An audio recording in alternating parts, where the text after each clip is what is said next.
From को होता, from का मतलब होता है से। संस्कृत में पढ़े होंगे अपराने पंचमी, जुदाई के अर्थ में पंचमी प्रवृत्ति वही होता ना, विख्यात पत्राणी पतंती, जब अलगाव हो। फ्रॉम का मतलब से, किस अर्थ में?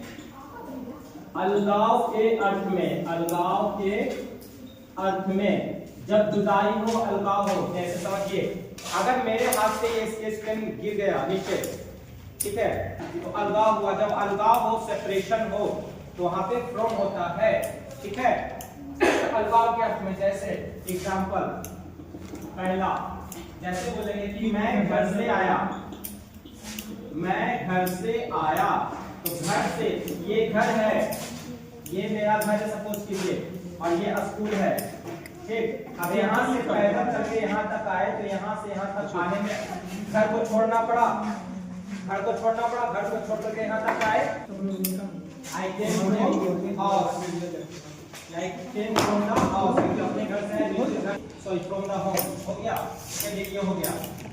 अब 16 नंबर में लिखिए ऑफ का प्रयोग, off, O double F, off. इसका भी प्रयोग से क्या होता है? अलगाव या जुदाई के अर्थ में इसका भी होता है। दोनों में अंतर क्या है ये जानना जरूरी है। फ्रॉम होगा जब, देखिए दोनों अंतर ये है, एक में फ्रॉम और से, दोनों का मतलब से होता है अलगाव, दूरी के लिए।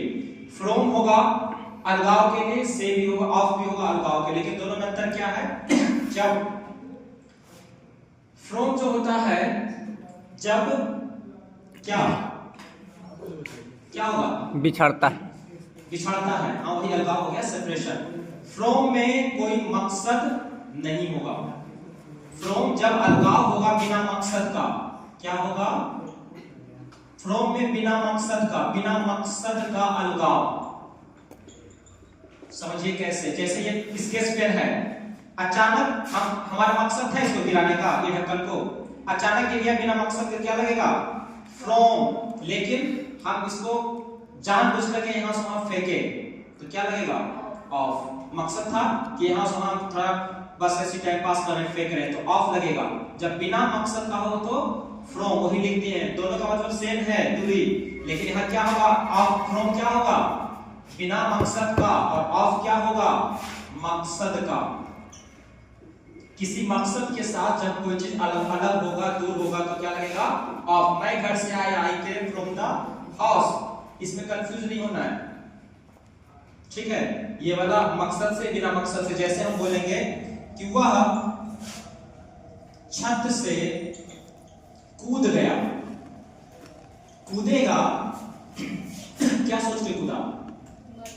मर जाएंगे, मकसद था कि मर जाएंगे, मैं बहुत हो गया, बहुत झेल लिए, सबको दुनिया नहीं झेल सकते हैं, हम सुसाइड करेंगे, ऐसा आ गया मन में। तो कोई मकसद मन में आया तभी तो जब इसमें भी अलगाव हुआ, छत ये है, छत पे चढ़ गया पागल इंसान, यहाँ से छलांग लगाया था, यहाँ से यहाँ तक आने में दूरी हुआ, अलगाव हुआ, छत पर से सीधे जमीन पे, और जमीन पर से सीधे स्वर्ग में अलगाव हुआ। तो यहाँ पे क्या होगा?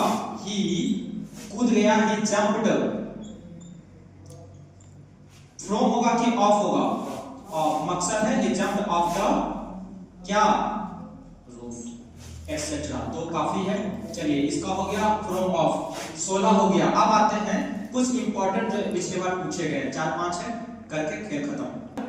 17 नंबर में देखिए, सफर का मतलब क्या होता है? SUFFER। सफर का मतलब होता है पीड़ित होना। क्या होता है? पीड़ित होना। सफर को हिंदी में बोलते हैं पीड़ित होना, दुख में जीना।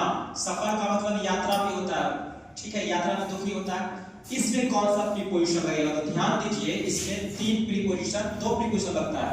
एक लगता है फ्रॉम, एक लगता है फॉर, और जो तीसरा लगेगा वहां पे कुछ नहीं। कहां फॉर, फ्रॉम और कुछ नहीं। ध्यान दीजिए, फ्रॉम लगेगा कहां पे?